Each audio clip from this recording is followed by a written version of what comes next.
Día 69. El segundo libro de Samuel, capítulo 6. Entonces David volvió a reunir a las tropas más selectas de Israel, un total de 30,000, y las llevó a Abaala de Judá para traer de regreso el arca de Dios, que lleva el nombre del Señor de los ejércitos celestiales, quien está entronizado entre los querubines. Así que pusieron el arca de Dios en una carreta nueva y la retiraron de la casa de Abinadab, que estaba en una colina.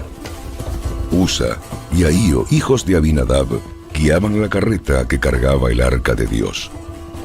Ahío caminaba delante del arca.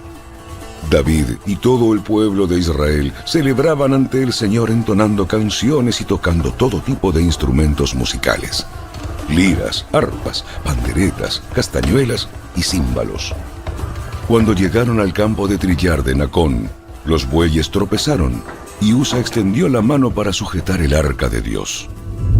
Entonces se encendió el enojo del Señor contra Usa, y Dios lo hirió de muerte debido a lo que hizo. Así fue como Usa murió allí mismo, junto al arca de Dios. Entonces David se enojó porque la ira del Señor se había desatado contra Usa, y llamó a ese lugar Fares Usa, que significa desatarse contra Usa, nombre que conserva hasta el día de hoy. Ahora David tenía miedo del Señor y preguntó: ¿cómo podré regresar el arca del Señor para que esté bajo mi cuidado? Por lo tanto, David decidió no trasladar el arca del Señor a la ciudad de David, sino que la llevó a la casa de Obed-Edom en Gat. El arca del Señor permaneció en la casa de Obed-Edom por 3 meses, y el Señor bendijo a Obed-Edom y a los de su casa. Entonces le dijeron al rey David: El Señor ha bendecido a los de la casa de Obed-Edom y a todo lo que tiene a causa del arca de Dios. Luego David fue y llevó el arca de Dios de la casa de Obed-Edom a la ciudad de David con gran celebración. Cuando los hombres que llevaban el arca del Señor dieron apenas 6 pasos, David sacrificó un toro y un ternero engordado.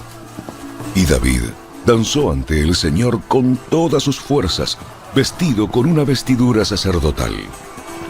David y todo el pueblo trasladaron el arca del Señor entre gritos de alegría y toques de cuernos de carnero. Entonces, cuando el arca del Señor entraba a la ciudad de David, Mical, hija de Saúl, se asomó por la ventana.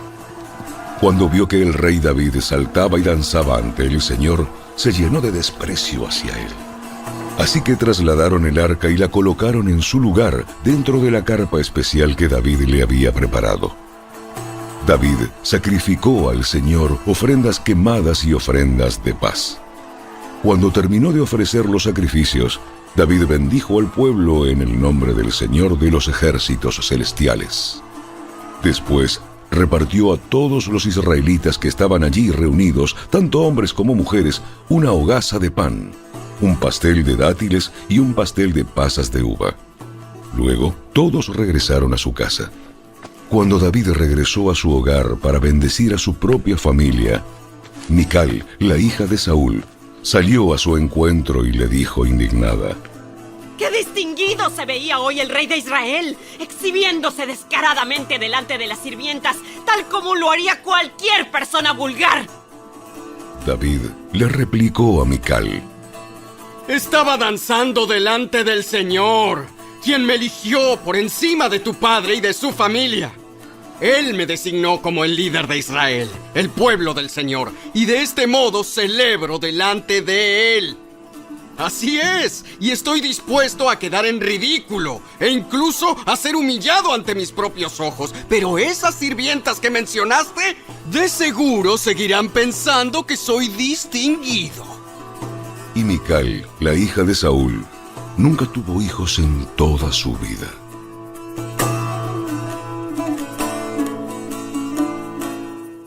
El segundo libro de Samuel, capítulo 7. Una vez que David se instaló en el palacio y el Señor le dio descanso de los enemigos que lo rodeaban, el rey mandó llamar al profeta Natán. Mira, yo vivo en un hermoso palacio de cedro, mientras que el arca de Dios está allá afuera, en una carpa. Natán le respondió al rey: Adelante. Haz todo lo que tienes pensado, porque el Señor está contigo. Pero esa misma noche el Señor le dijo a Natán: Ve y dile a mi siervo David: esto ha declarado el Señor. ¿Acaso eres tú el que me debe construir una casa en la que yo viva? Desde el día en que saqué a los israelitas de Egipto hasta hoy, nunca he vivido en una casa. Siempre fui de un lugar a otro, con una carpa y un tabernáculo como mi morada. Sin embargo, donde quiera que fui con los israelitas, ni una sola vez me quejé ante los jefes de las tribus de Israel, los pastores de mi pueblo Israel. Nunca les pregunté: ¿por qué no me han construido una hermosa casa de cedro? Ahora ve y dile a mi siervo David: esto ha declarado el Señor de los ejércitos celestiales. Te saqué de cuidar ovejas en los pastos y te elegí para que fueras el líder de mi pueblo Israel. He estado contigo donde quiera que has ido y destruí a todos tus enemigos frente a tus propios ojos. Ahora haré que tu nombre sea tan famoso como el de los grandes que han vivido en la tierra. Le daré una patria a mi pueblo Israel y lo estableceré en un lugar seguro donde nunca será molestado. Las naciones malvadas no lo oprimirán como lo hicieron en el pasado, cuando designé jueces para que gobernaran a mi pueblo Israel. Y te daré descanso de todos tus enemigos. Además, el Señor declara que construirá una casa para ti, una dinastía de reyes. Pues cuando mueras y seas enterrado con tus antepasados, levantaré a uno de tus hijos de tu propia descendencia y fortaleceré su reino. Él es quien edificará una casa, un templo, para mi nombre, y afirmaré su trono real para siempre. Yo seré su padre, y él será mi hijo. Si peca, lo corregiré y lo disciplinaré con vara, como lo haría cualquier padre. Pero no le retiraré mi favor como lo retiré de Saúl, a quien quité de tu vista. Tu casa y tu reino continuarán para siempre delante de mí, y tu trono estará seguro para siempre. Entonces Natán regresó a donde estaba David y repitió todo lo que el Señor le había dicho en la visión. Entonces el rey David entró y se sentó delante del Señor y oró: ¿Quién soy yo, oh Señor soberano? ¿Y qué es mi familia para que me hayas traído hasta aquí? Y ahora, Señor soberano, sumado a todo lo demás, hablas de darle a tu siervo una dinastía duradera. ¿Tratas a todos de esta manera, oh Señor soberano? ¿Qué más puedo decirte? Tú sabes cómo es realmente tu siervo, Señor soberano. Debido a tu promesa y según tu voluntad hiciste todas estas grandes cosas y las diste a conocer a tu siervo. ¡Qué grande eres, oh Señor soberano! No hay nadie como tú. Nunca hemos oído de otro Dios como tú. ¿Qué otra nación sobre la tierra es como tu pueblo Israel? ¿Qué otra nación, oh Dios, has redimido de la esclavitud para que sea tu pueblo? Te hiciste un gran nombre cuando redimiste a tu pueblo de Egipto. Realizaste imponentes milagros y expulsaste a las naciones y a los dioses que le impidieron el paso. Hiciste de Israel tu pueblo para siempre, y tú, oh Señor, llegaste a ser su Dios. Y ahora, oh Señor Dios, yo soy tu siervo. Haz lo que prometiste respecto a mí y a mi familia. Confírmalo como una promesa que durará para siempre. Que tu nombre sea honrado para siempre, de modo que todos digan: El Señor de los ejércitos celestiales es Dios sobre Israel. Que la casa de tu siervo David permanezca delante de ti para siempre. Oh Señor de los ejércitos celestiales, Dios de Israel, yo me he atrevido a elevarte esta oración porque le revelaste todo esto a tu siervo con las siguientes palabras: construiré una casa para ti, una dinastía de reyes. Pues tú eres Dios, oh Señor soberano. Tus palabras son verdad y le has prometido estas cosas buenas a tu siervo. Ahora que te complazca bendecir la casa de tu siervo para que permanezca para siempre delante de ti. Has hablado, y cuando concedes una bendición a tu siervo, oh Señor soberano, es una bendición eterna.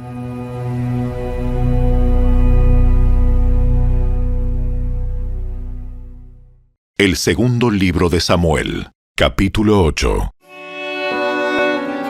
Después, David derrotó y sometió a los filisteos al conquistar Gat, su ciudad más grande.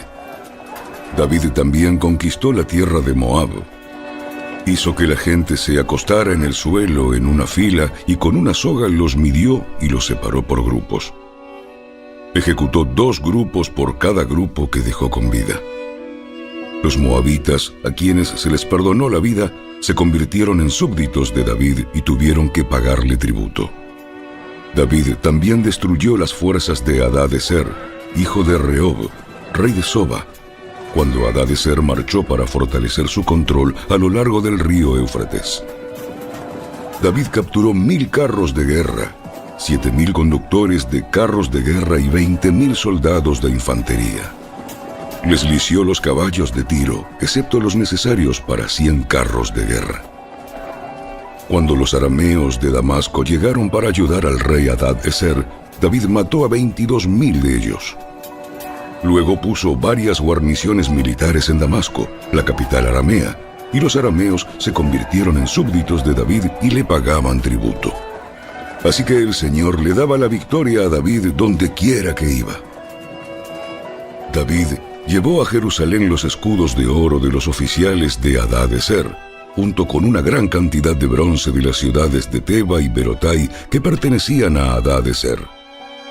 Cuando Toi, rey de Hamat, se enteró de que David había destruido a todo el ejército de Hadadezer, envió a su hijo Joram para felicitar al rey David por su exitosa campaña. Hadadezer y Toi habían sido enemigos y con frecuencia estaban en guerra. Joram le obsequió a David muchos regalos de plata, de oro y de bronce. El rey David dedicó todos estos regalos al Señor, así como lo hizo con la plata y el oro de las demás naciones que había derrotado: de Edom, de Moab, de Amón, de Filistea y de Amalek, y de Hadadezer, hijo de Rehob, rey de Soba. A raíz de esto, David se volvió muy famoso. Después de su regreso, aniquiló a 18.000 edomitas en el Valle de la Sal. Puso guarniciones militares por todo Edom, y los edomitas se convirtieron en súbditos de David. Es más, el Señor le daba la victoria a David donde quiera que iba. De modo que David reinó sobre todo Israel e hizo lo que era justo y correcto para su pueblo. Joab, hijo de Sarbia, era el comandante del ejército. Josafat, hijo de Ahilud, era el historiador del reino. Sadoc, hijo de Ahitob, y Ahimelech, hijo de Abiatar, eran los sacerdotes. Seraías era el secretario de la corte. Benaía, hijo de Joiada, era el capitán de la guardia personal del rey, y los hijos de David servían como líderes sacerdotales. El segundo libro de Samuel, capítulo 9. Cierto día, David preguntó: ¿hay alguien de la familia de Saúl que aún siga con vida? ¿Alguien a quien pueda mostrarle bondad por amor a Jonatán? Entonces mandó llamar a Siba, un hombre que había sido uno de los siervos de Saúl. ¿Eres tú, Siba? Sí, señor, lo soy. Enseguida el rey le preguntó: ¿Hay alguien de la familia de Saúl que todavía viva? De ser así, quisiera mostrarle la bondad de Dios. Siba le contestó: Sí, uno de los hijos de Jonatán sigue con vida. Está lisiado de ambos pies. ¿Dónde está? En Lodebar, en la casa de Maquir, hijo de Amiel. Entonces David mandó a buscarlo y lo sacó de la casa de Maquir. Su nombre era Mefiboset. Era hijo de Jonatán y nieto de Saúl. Cuando se presentó ante David, se postró hasta el suelo con profundo respeto. David dijo: Saludos, Mefiboset. Mefiboset respondió: Yo soy su siervo. No tengas miedo. Mi intención es mostrarte mi bondad por lo que le prometí a tu padre, Jonatán. Te daré todas las propiedades que pertenecían a tu abuelo Saúl. Y comerás aquí conmigo, a la mesa del rey. Mefiboset se inclinó respetuosamente y exclamó: ¿Quién es su siervo para que le muestre tal bondad a un perro muerto como yo? Entonces el rey llamó a Siba, el siervo de Saúl, y dijo: Le he dado al nieto de tu amo todo lo que pertenecía a Saúl y a su familia. Tú, tus hijos y tus siervos cultivarán la tierra para él, para que produzca alimento para la casa de tu amo. Pero Mefiboset, el nieto de tu amo, comerá aquí, a mi mesa. Siba tenía 15 hijos y 20 siervos. Siba respondió: Sí, mi señor el rey.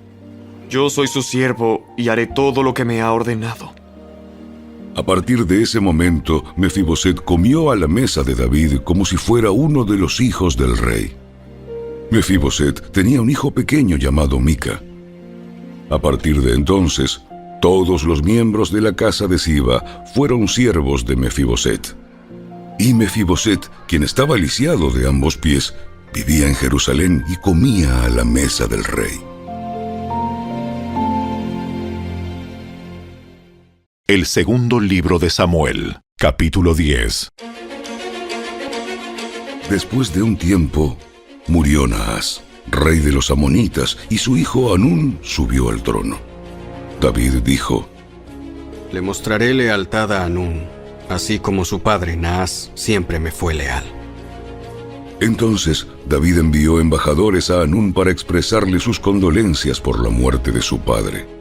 Pero cuando los embajadores de David llegaron a la tierra de Amón, los comandantes amonitas le dijeron a Hanún, su amo: ¿Realmente cree que estos hombres vienen para honrar a su padre?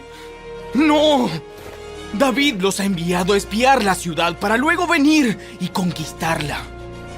Entonces Hanún tomó presos a los embajadores de David, les afeitó la mitad de la barba, les cortó los mantos a la altura de las nalgas y los envió avergonzados de regreso a David. Cuando llegó a oídos de David lo que había sucedido, envió mensajeros para decirles a los hombres: Quédense en Jericó hasta que les crezca la barba, y luego regresen. Pues se sentían muy avergonzados de su aspecto. Cuando el pueblo de Amón se dio cuenta de qué tan seriamente había provocado el enojo de David, los amonitas contrataron a 20,000 soldados arameos de infantería de las tierras de Bet-Rehob y Soba, 1,000 del rey de Maaca y 12,000 de la tierra de Tob. Cuando David se enteró, envió a Joab con todos sus guerreros a pelear contra ellos. Las tropas amonitas se pusieron en pie de guerra a la entrada de la puerta de la ciudad, mientras los arameos de Soba y Rehob, junto con los hombres de Tob y Maaca, tomaron posiciones para pelear a campo abierto.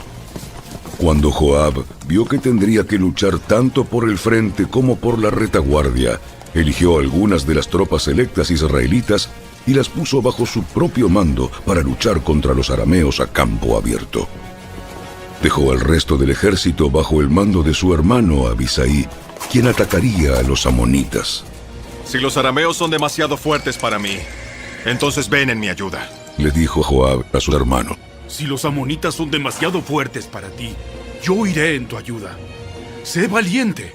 Luchemos con valor por nuestro pueblo y por las ciudades de nuestro Dios, y que se haga la voluntad del Señor. Cuando Joab y sus tropas atacaron, los arameos comenzaron a huir. Al ver que los arameos corrían, los amonitas huyeron de Abisai y retrocedieron a la ciudad. Terminada la batalla, Joab regresó a Jerusalén. Al darse cuenta los arameos de que no podían contra Israel, se reagruparon y se les unieron tropas adicionales arameas que Hadad-Ezer mandó llamar del otro lado del río Éufrates. Estas tropas llegaron a Elam bajo el mando de Sobac, el comandante de las fuerzas de Hadad-Ezer. Cuando David oyó lo que sucedía, movilizó a todo Israel, cruzó el río Jordán y guió al ejército a Elam. Los arameos se pusieron en formación de batalla y lucharon contra David. Pero nuevamente los arameos huyeron de los israelitas. Esta vez, las fuerzas de David mataron a 700 conductores de carros de guerra y a 40,000 soldados de infantería, entre estos a Sobac, el comandante del ejército. Cuando todos los reyes que estaban aliados con Hadad-Ezer vieron que Israel los había derrotado, se rindieron a Israel y se convirtieron en sus súbditos. Después de esto, los arameos tuvieron miedo de ayudar a los amonitas.